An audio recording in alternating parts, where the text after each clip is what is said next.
Restons debout pour la lecture de la parole. Je vais lire un passage dans Marc chapitre 16, passage que vous connaissez bien. Au verset 15, nous lisons, « Jésus leur dit, allez par tout le monde et prêchez la bonne nouvelle à toute la création.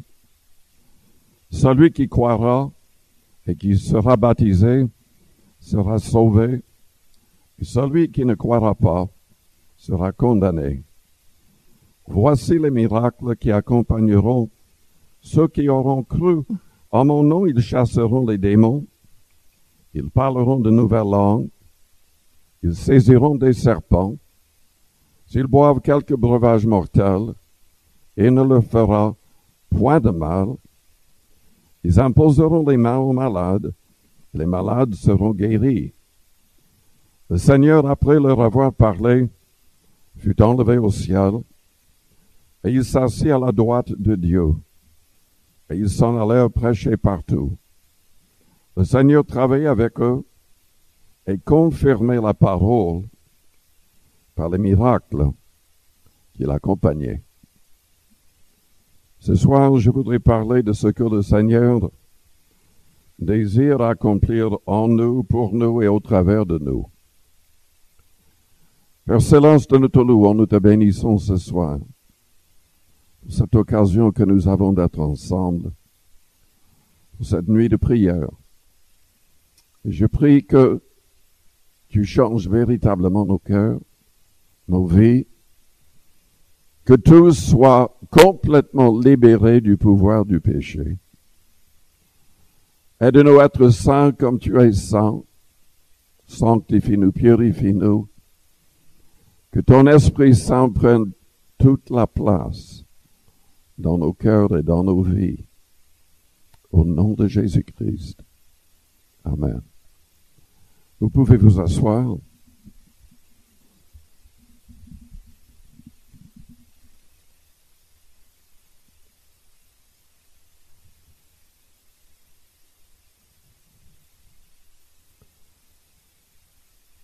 Qu'est-ce que le Seigneur Jésus-Christ désire accomplir en nous? Il veut nous délivrer de tout péché. La Bible déclare, l'apôtre Jean l'a déclaré dans sa lettre, que Jésus-Christ est apparu pour ôter les péchés, pour détruire le pouvoir du diable. Il a écrit dans 1 Jean 5 que si nous voyons, en croyant, qui n'est pas libre du pouvoir du péché, qui est lié par le mal, que nous devons intercéder pour cette personne, que Dieu lui donne la vie. Quand il y a encore du péché dans notre vie, dans notre cœur, nous n'avons pas véritablement la vie de Dieu. Dans Corinthiens chapitre 6, nous lisons au verset 9, « Ne savez-vous pas que les injustes n'hériteront point le royaume de Dieu? Ne vous y trompez pas, ni les impudiques, c'est traduit par fornicateurs dans certaines Bibles, ni les idolâtres, ni les adultères, ni les efféminés, ni les infâmes, c'est-à-dire les homosexuels, ni les voleurs, ni les cupides, ni les ivrognes, ni les outrageux, ni les ravisseurs n'hériteront le royaume de Dieu. C'est là ce que vous étiez, quelques-uns de vous. Mais vous avez été lavés, mais vous avez été sanctifiés, c'est-à-dire mis à part de ces choses, et vous avez été justifiés au nom du Seigneur Jésus-Christ et par l'Esprit de notre Dieu. C'est son Esprit qui doit entrer en nous, changer nos cœurs. C'est lui aussi qui nous donne la paix du Christ, la justice du Christ, la joie du Christ, l'amour du Christ. Selon Romains chapitre 5, au verset 5, l'amour de Dieu est répandu dans nos cœurs par le Saint-Esprit qui nous a été donné. Moi, j'encourage à tous les croyants de recevoir le Saint-Esprit dans sa plénitude. Le Seigneur avait dit à ses disciples, il est avec vous, mais il sera en vous. Il a dit pour qu'il soit en nous, que nous fassions l'expérience de la Pentecôte. Nous devons prouver notre amour envers lui. Commençons à mettre tous ces commandements en pratique. Il a dit dans Jean 14, verset 15, « Si vous m'aimez, gardez mes commandements. Et je prierai le Père, il vous donnera un autre consolateur, l'Esprit de vérité. » Et un peu plus loin, il a dit, « Il sera en vous. » Mais tout est lié à notre désir de lui obéir, de mettre tous ses commandements en pratique.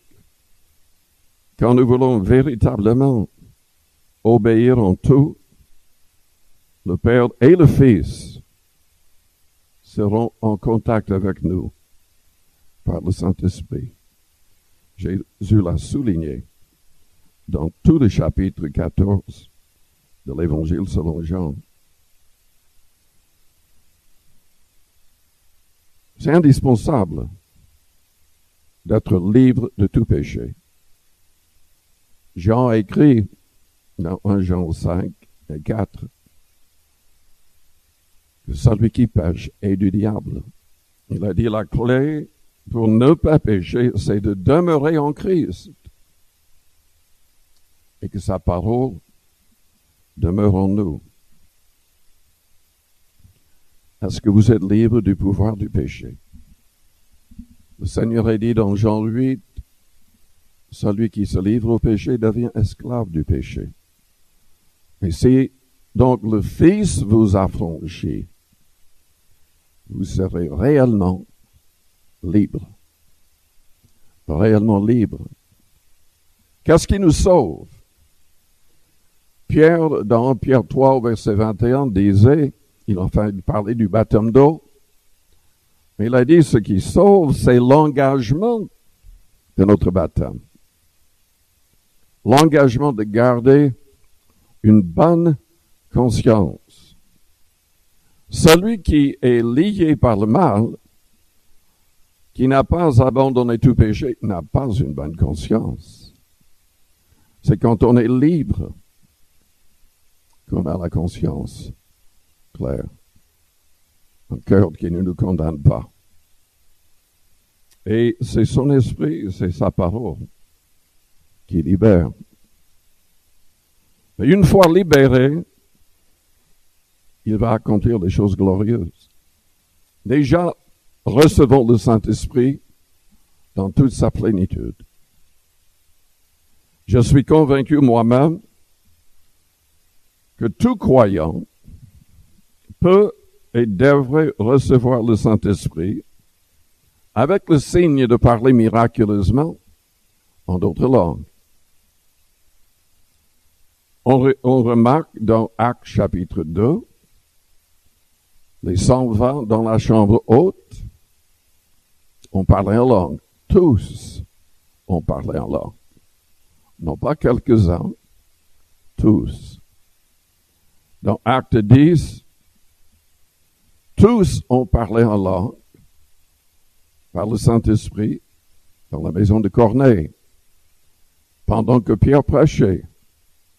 Et parce qu'ils ont parlé en langue de la même manière que les croyants le jour de la Pentecôte, Pierre a reconnu que Dieu voulait sauver les non-juifs par la simple foi en Christ.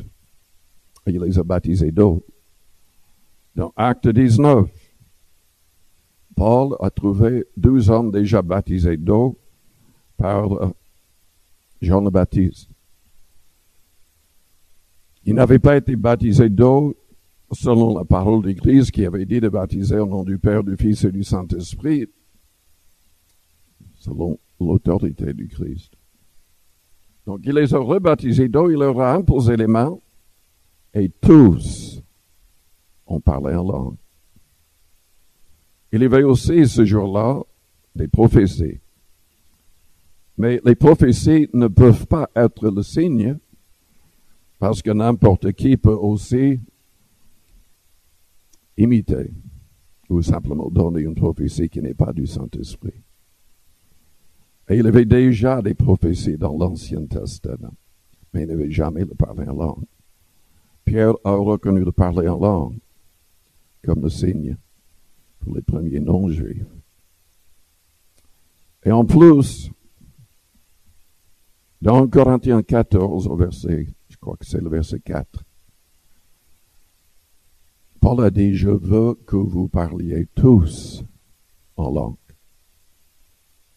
Et nous venons de lire dans Marc 16 ce que le Christ a dit lui-même. Voici les signes qui accompagneront ceux qui auront cru. En mon nom, ils chasseront les démons, ils parleront d'un nouvel langue. Paul ne voulait pas qu'on reste avec le parler langue, qu'on aille encore plus loin, pour qu'il y ait des prophéties et toute la liste des dons surnaturels mentionnés dans Corinthiens 12. Mais le parler langue est le premier pas, en quelque sorte, pour recevoir toute la puissance de Dieu. Jésus-Christ leur avait dit, dans Acte 1 au verset 8, vous recevrez une puissance, le Saint-Esprit survenant sur vous, et vous serez mes témoins. Quand le Saint-Esprit est survenu sur eux, tous ont parlé en langue. Le parler en langue est particulièrement important. On ne devrait pas s'arrêter avec cette expérience. Mais Paul a dit, parlant de sa propre vie, au verset 18 en Corinthiens 14, je rends grâce à Dieu de ce que je parle en langue plus que vous tous. Il parlait aux responsables à Corinthe, aux responsables de l'Église. Et il expliquait que dans l'Église, dans les réunions normales, il ne parlait pas en langue, à moins de donner l'interprétation pour que tout soit édifié. Il a dit plusieurs choses qui soulignent l'importance du parler en langue. Il a dit, tu rends, il est vrai, d'excellentes actions de grâce quand on parle en langue. Mais l'autre n'est pas édifié. Il faut avoir aussi le don de l'interpréter si on parle en langue à haute voix à l'Église. Évidemment, il y a des réunions spéciales comme ce soir, quand nous voulons aider les gens à recevoir pour la première fois la plénitude de l'Esprit. Mais à part les réunions spéciales, on ne devrait pas, enfin tout le monde ne devrait pas parler en langue à haute voix. Nous pouvons le faire dans nos cœurs ou à voix basse, mais pas à haute voix. Oui, Paul a dit au verset 4, celui qui parle en langue s'édifie lui-même. De la même manière que nous nous édifions en lisant la Bible, en venant aux réunions pour écouter les messages de foi, de la même manière que nous nous édifions par le jeûne et la prière, quand nous prions en langue, quand nous permettons au Saint-Esprit de prier au travers de nous, nous sommes fortifiés.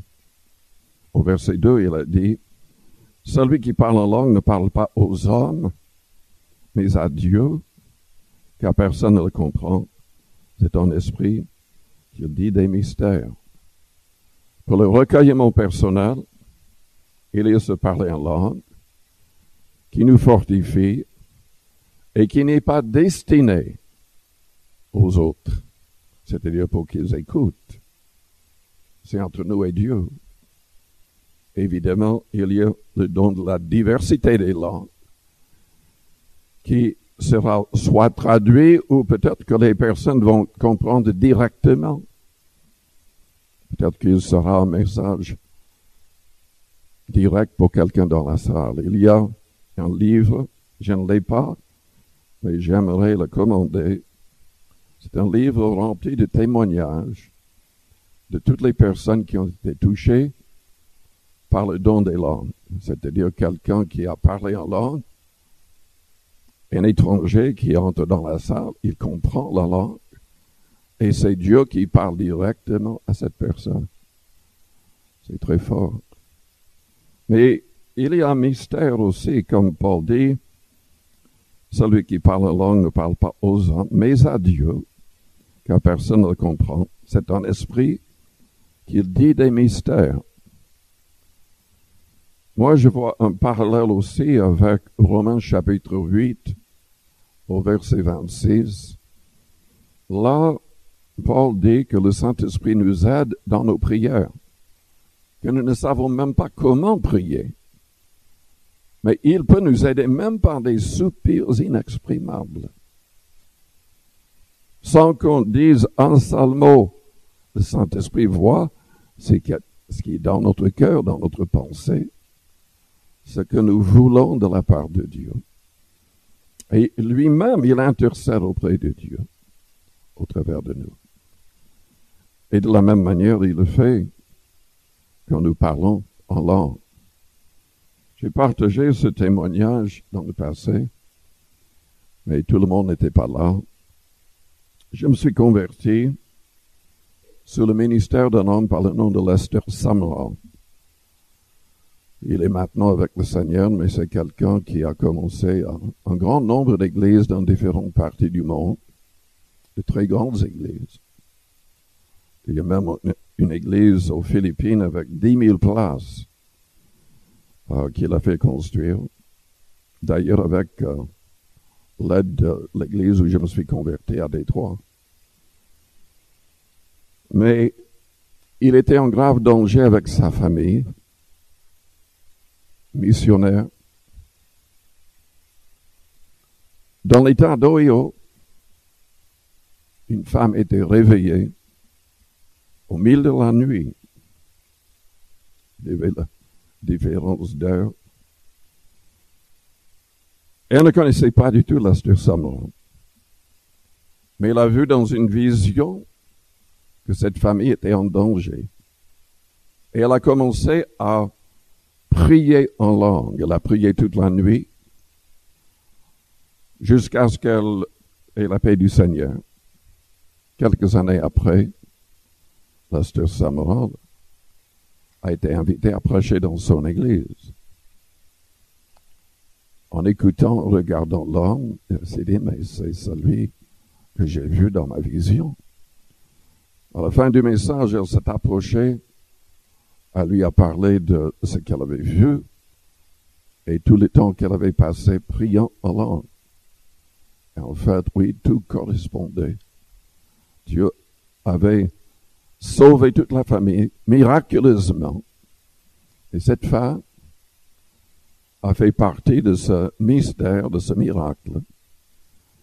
Le parler en langue est très important. C'est très important. Et pour moi, c'est le signe même de ce que le Saint-Esprit peut faire en nous. N'oublions pas que c'était tellement important pour Jésus-Christ qu'il a donné le commandement à ses disciples de ne pas quitter la ville avant de l'avoir reçu. Il leur avait dit aussi dans Jean chapitre 16 au verset 12 qu'il n'était pas en mesure de recevoir tous ces commandements, mais qu'il fallait qu'ils soient baptisés de l'Esprit et que le Saint-Esprit leur donnerait le reste de ces commandements. Nous savons aussi que Pierre et les autres n'avaient pas le courage de rester debout quand Jésus a été crucifié. Ils l'ont abandonné, tous l'ont abandonné. Pierre l'a renié en blasphémant. Mais cela a changé, tout a changé après le miracle de la Pentecôte. Ils étaient pleinement remplis de l'Esprit, à tel point que les gens ont commencé à se moquer d'eux, disant qu'ils étaient ivres de vin doux. Pierre a dit, eh bien, ils ne sont pas ivres, c'est le matin, personne n'a bu. Ils sont remplis de l'Esprit. Et il a dit, mais c'est ce que Joël avait prophétisé. Dieu désire répandre son esprit sur toute chair, sur les gens âgés, sur les jeunes, sur les enfants, sur les hommes, sur les femmes, et peu importe la position, la situation de chaque personne. Dieu veut accomplir des choses extraordinaires par les croyants. Et c'est ce que Jésus avait dit dans Jean 16. Vous savez, dans 2 Corinthiens chapitre 3, Paul a écrit ceci au verset 7. C'est le ministère de la mort gravé avec les pierres avec des lettres sur des pierres a été glorieux, au point que les fils d'Israël ne pouvaient fixer les regards sur le visage de Moïse, à cause de la gloire de son visage. Bien que cette gloire fût passagère, combien le ministère de l'Esprit ne sera-t-il pas plus glorieux? Il parlait de Moïse sur la montagne quand il avait reçu les 10 commandements. Il est resté avec Dieu pendant 40 jours. Et quand il est descendu de la montagne, son visage rayonnait. Il a mis un voile même. Ça rayonnait tellement. Et la Bible dit que le ministère de l'Esprit, si on laisse vraiment agir le Saint-Esprit, peut être plus glorieux que tout cela. Et je suis convaincu que nous ne laissons pas agir le Saint-Esprit assez. C'est important de prier et de jeûner. Et surtout de prier par le Saint-Esprit. Notre Église est une Église de Pentecôte. Il y a beaucoup d'Églises de Pentecôte. Mais trop souvent, les croyants commencent à parler en langue et ça ne va pas plus loin. Trop souvent, les gens ne continuent pas à prier en langue chaque jour. Mais la puissance est liée au parler en langue, selon Paul. Il a dit, je rends grâce à Dieu de ce que je parle en langue, plus que vous tous, celui qui parle en langue s'édifie lui-même. Paul était fort, d'autres l'ont abandonné, d'autres retournaient au monde, ne pouvant pas supporter la persécution. Paul avait toutes sortes de, pas uniquement de persécution, il avait des marques dans son corps, flagellé, battu de verge, lapidé. Et la liste est très longue dans 2 Corinthiens 11 de toutes ses souffrances. Mais il se réjouissait toujours dans le Seigneur parce qu'il restait rempli de l'Esprit. C'était aussi la clé pour Pierre tout au long des actes des apôtres. Pierre ne voulait plus jamais renier le Christ. Il ne voulait plus jamais être faible. Donc la Bible souligne plusieurs fois qu'il était rempli de l'Esprit avant de dire un mot, avant d'agir. Et nous savons que Pierre, il était utilisé tellement que même son ombre, tombant sur les malades, les guérissait.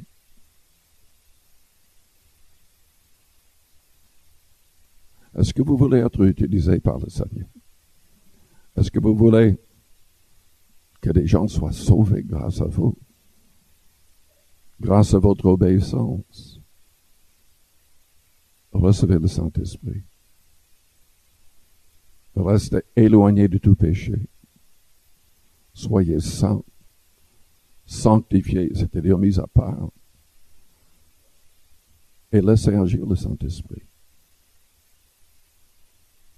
Ce soir, nous voudrions prier surtout pour les personnes qui n'ont pas encore fait l'expérience de la Pentecôte avec le signe de parler en langue. Nous voulons prier aussi peut-être pour des personnes qui, dans le passé, ont parlé en langue, mais qui n'ont plus ce don. Par négligence, on peut perdre. Il faut persévérer. Il faut honorer le Saint-Esprit en lui laissant la place. Est-ce que vous voulez être renouvelé? Est-ce que vous voulez être rempli? Nous allons prier ainsi. Et je vous encourage à élever vos mains. La Bible dit au moins 6 fois, peut-être davantage, que nous élevons nos cœurs en élevant nos mains. Nous sommes invités à élever des mains pures. Et donc, faisons-le ce soir. Je ne vais pas vous appeler à venir vers le devant.